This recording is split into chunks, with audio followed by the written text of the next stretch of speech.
APDSC ఈరోజు date చూసుకుంటే 25 June 2025.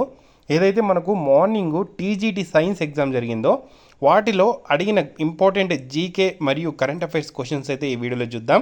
వీడియోని ఎక్కడ స్కిప్ చేయకుండా చివరి దాకా అయితే చూడండి.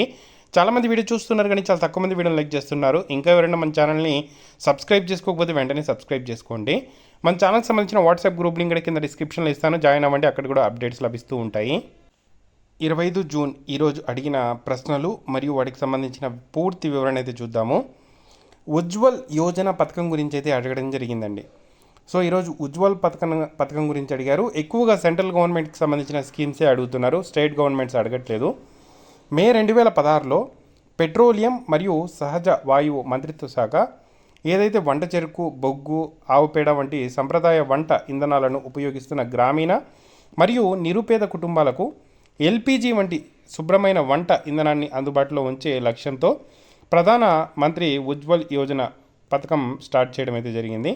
సో ఎల్పిజి గ్యాస్ సిలిండర్లు ఉచితంగా ఇవ్వడము, అటువంటి స్కీమే ఉజ్వల్ యోజన స్కీము. సో దీన్ని 2016 మేలో అయితే ప్రారంభించడం జరిగింది. ఈ పథకం గురించి అయితే అడగడం జరిగింది ఎల్పిజి గ్యాస్ సిలిండర్కి సంబంధించి.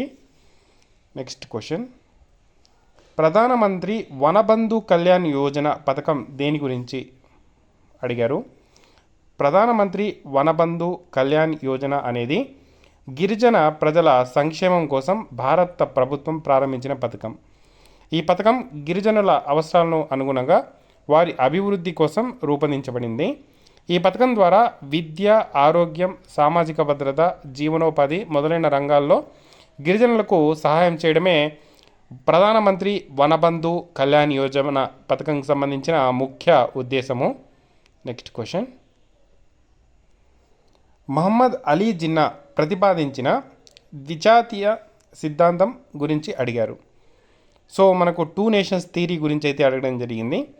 సో 2 నేషన్స్ థియరీ చూసుకుంటే మహమ్మద్ అలీ జిన్నా ప్రతిపాదించిన ద్విజాతీయ సిద్ధాంతం బ్రిటిష్ ఇండియాలోని హిందువులు మరియు ముస్లింలు కేవలం మతపరమైన సమాజాలు మాత్రమే కాకుండా విభిన్న దేశాలు అని చెప్పి, అందువల్ల వారు ప్రత్యేక మాతృభూమికి అర్హులని పేర్కొంది.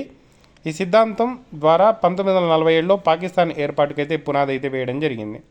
సో పాకిస్తాన్ ఏర్పాటు చేయడానికి ముఖ్య ఉద్దేశమే ఈ 2 నేషన్స్ థియరీ, ద్విజాతీయ సిద్ధాంతం అనేది ముఖ్య ఉద్దేశము, దాని ముఖ్య ఉద్దేశం.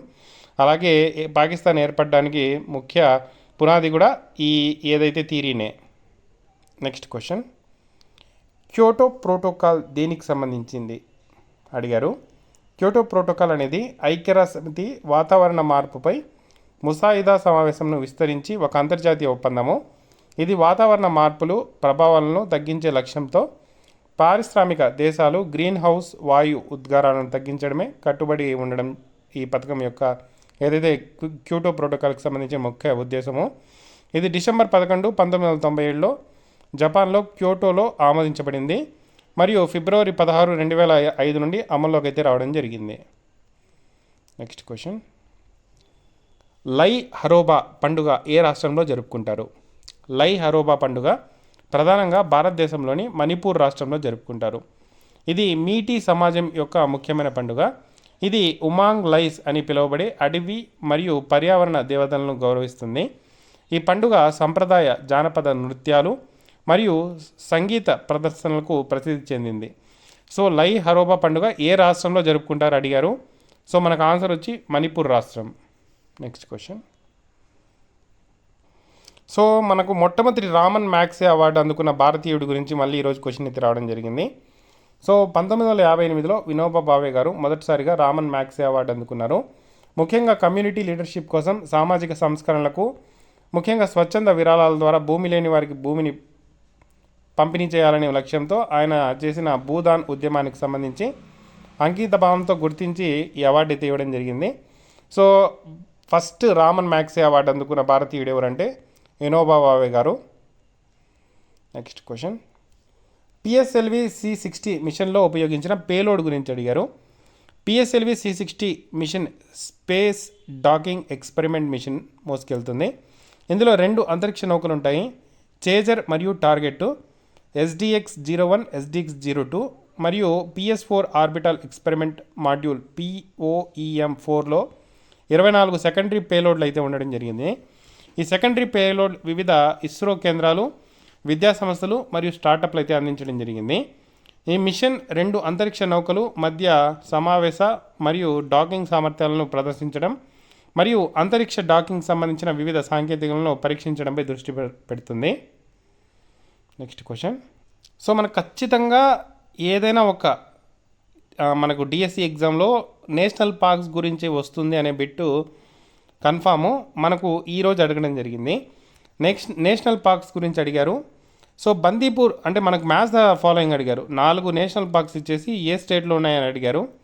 సో బందీపూర్ నేషనల్ పార్క్ అడిగారు కర్ణాటకలో, జిమ్ కార్బెట్ నేషనల్ పార్క్ అడిగారు ఉత్తరాఖండ్, హజారీబాగ్ జాతీయ పార్క్ అడిగారు జార్ఖండ్లో. అలాగే కొన్ని క్వశ్చన్స్ అడిగారు, వాటికి సంబంధించిన క్లారిటీ క్వశ్చన్ లేదు, అందుకే కొన్ని క్వశ్చన్స్ అయితే చేయలేదు. సో ఇండియన్ కరెన్సీ గురించి ఒక క్వశ్చన్ అయితే రావడం జరిగింది, అదొకసారి చూసుకోండి. ఇండియన్ కరెన్సీ గురించి అడిగారు. ఆత్మ నిర్భర్ భారత్ ఒప్పందం అనేది ప్యాంటీస్ క్షిపణి వ్యవస్థ ఉత్పత్తి కోసం భారతదేశం మరియు ఏ దేశం మధ్య జరిగింది చూసుకుంటే, ఆత్మ నిర్భర్ భారత్ ఒప్పందం అనేది ప్యాంటీస్ ఏదైతే క్షిపణి వ్యవస్థ ఉత్పత్తి కోసం భారతదేశం మరియు రష్యా మధ్య జాయింట్ వెంచర్గా సూచిస్తుంది. ఈ ప్రత్యేక ఒప్పందంలో ఫ్రాన్స్ మరియు ఇజ్రాయెల్ ప్రమేయం అయితే లేదు, కేవలం మన భారతదేశము రష్యా మధ్య జరిగిన ఒప్పందం ఇది. ప్యాంటీస్ క్షిపణి వ్యవస్థ ఉత్పత్తి కోసం భారతదేశం మరియు రష్యా మధ్య జాయింట్ వెంచర్ ఇది. భారతదేశానికి చెందిన భారత్ డైనమిక్స్ లిమిటెడ్ బీడీఎల్ మరియు రష్యాకు చెందిన రోసోబోరోనెక్స్పోర్ట్ ప్యాంటీస్ వైమానిక రక్షణ క్షిపణి తుపాకీ వ్యవస్థ యొక్క వైవిధ్యాలపై సహకరించడానికి ఒక అవగాహన ఒప్పందము. సో ఈ సహకారం ఆత్మనిర్భర్ భారత్ చొరవ కింద భారతదేశం యొక్క వైమానిక రక్షణ సామర్థ్యాలను బలోపేతం చేయడమే లక్ష్యంగా అయితే పెట్టుకోవడం జరిగింది. నెక్స్ట్ క్వశ్చన్ చూసుకుంటే, దేశాలు వాటి యొక్క రాజధానుల గురించి అడిగారు. ఆస్ట్రేలియా, ఓమెన్, కెనడా గురించి అడిగారు. సో ఆస్ట్రేలియాకి కాన్బెర్రా, ఓమెన్కి ఒట్టోవా, కెనడాకి మస్కెట్. నెక్స్ట్ క్వశ్చన్ చూసుకుంటే, ఫ్రాన్స్, మెక్సికో, కెనడా మరియు క్రొయేషియా ప్రధానమంత్రుల గురించి అడిగారు. సో ఫ్రాన్స్కి వచ్చి ఫ్రాంకోయిస్ బైరో, క్రొయేషియాకి వచ్చి ఆండ్రెజ్ ఫ్లెన్కోవిక్, కెనడాకి అలాగే మెక్సికోకి ప్రధానమంత్రులు ఎవరు అనేది మీరు కామెంట్ చేయండి. మ్యాథ్స్ ఆఫ్ ఫాలోయింగ్ క్వశ్చన్ అడిగారు. నెక్స్ట్ క్వశ్చన్ చూసుకుంటే డేస్ అడిగారు. సెప్టెంబర్ 29, మనకు జూన్ 23, జూలై 1 వాటికి సంబంధించి. September 29 world heart day, June 23 international Olympic day, July 1 doctors day. ఇలా క్వశ్చన్ అడిగారు. Next question, Manas national narcotics help line number 1933 అనేది Manas national narcotics help line. ఈ క్వశ్చన్ ఈ విధంగా అడగలేదు, 2 ఆప్షన్స్ అడిగి సో ఇది కరెక్టా లేదా అని అడిగారు. మానస్ అనేది నేషనల్ నార్కోటిక్స్ హెల్ప్ లైన్కి సంబంధించి అని చెప్పి 1933 ఈ విధంగా ఒక ఆప్షన్ ఇచ్చారు. సో ఇది కరెక్ట్ ఆప్షను. ఇంకో ఆప్షన్ బి ఆప్షన్ ఏ విధంగా అడిగారంటే, ఇండియన్ లాంగ్వేజ్ అనేది అస్మిత్ అనేది ఇండియన్ లాంగ్వేజ్ అని అడిగారు. సో అస్మిత్ అనేది ఇండియన్ లాంగ్వేజ్ కాదు, సో ఇది రాంగ్ ఆన్సరు. సో మనకు ఏ బి కరెక్టా, బి కరెక్టా, ఏ మాత్రమే కరెక్టా, ఈ విధంగా క్వశ్చన్ అడిగారు. సో ఏ బి తప్ప అనే క్వశ్చన్ అడిగారు. సో మనకు ఏ మాత్రమే కరెక్టు. సో ఈ విధంగా క్వశ్చన్స్ అయితే రావడం జరిగింది. మ్యాథ్స్ ద ఫాలోయింగ్ ఇలాంటివి ఎక్కువ రావడం జరిగింది. ఈరోజు అడిగిన క్వశ్చన్స్లో జీకే కరెంట్ అఫైర్స్ ఇవి. Thank you for watching. తప్పకుండా వీడియోని లైక్ చేసి షేర్ చేయండి.